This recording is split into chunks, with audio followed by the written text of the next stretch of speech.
The objectives of the PLOTINA Summer School on how to be a peer reviewer are mainly to provide an insight into how to conduct peer review in the publishing system for early career researchers. Because we found that there are limited opportunities for early career researchers to conduct peer review during their PhD in their early stage of their career, for them to actually try different things, learn new things, share their experiences, and feel more confident about conducting peer review in the future. Organizing a summer school on peer review is a very intensive activity because we organized a program for 5 days. We were very lucky and grateful to a range of speakers who are coming from academic departments with experiences being editors-in-chief or peer reviewers with awards.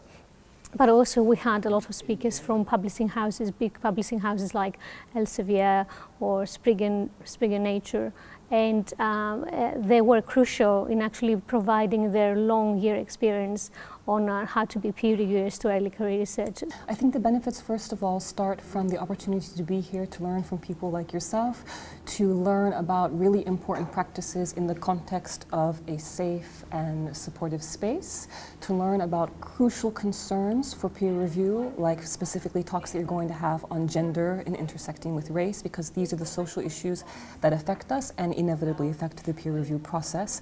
And I think it's remarkable to have something specifically dedicated to peer review in the context of academia, where there is very little formal discussion or formal training about peer review, which actually forms such a central part of the academic knowledge production process.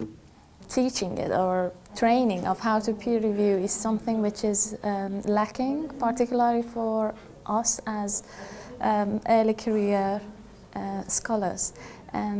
And as I saw the advertisement, I was really drawn to something which is particularly addressing this lack. It's not only about how your paper is being reviewed, so it gives you both the perspective. One is as a reviewer and two as a recipient of reviews. So I think those two perspectives and understanding both the sides is very important.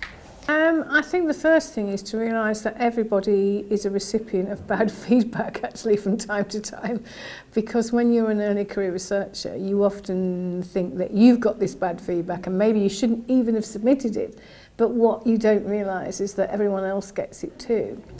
I think a second thing is that if you do peer review for the first time for a new journal, or you do it for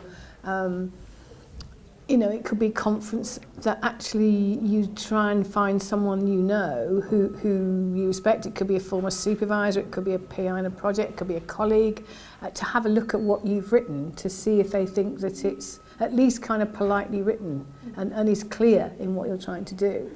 And then I suppose the third thing is the kind of message to people is to kind of do the best you can, whether you're submitting something to be reviewed or whether you're being a reviewer, and not to get too kind of hung up on, do I have to criticise everything, and are there expectations that are unrealistic? The inspiration I take is whenever we do a review to think about this principle of exercising criticism with care.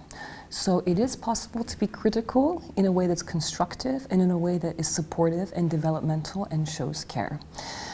I would also recommend, as another tip, being very aware of our own biases, our own preferences for methods, for theorists, and to be very sure, as much as possible, that our biases are not negatively affecting the author. So for instance, I'm not imposing my preference and saying the author needs to do this. That probably relates to my third tip. My third tip would be to remember that when you are asked to review something, you are asked to review somebody else's work. It's her, his, or their work. It's not my work. So my role is to be in service of the person I'm reviewing and to try to find where the ideas are, to write a review that begins with constructive comments, that begins with a big picture, and then makes suggestions that are specific, that are clear, and that are achievable.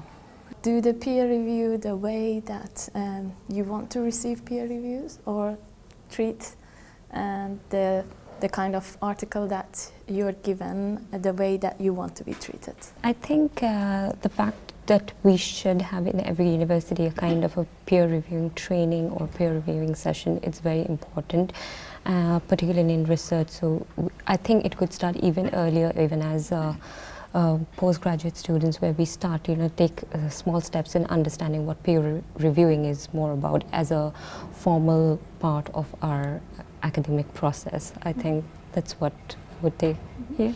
A strength of the PLOTINA Summer School was the quality of the talks and the diversity of the speakers that we had in the program. Many participants commented upon the inspiring talks that they heard during the summer school, and how they could see some of them as role models, and how they inspire them in actually following a similar career path in the future.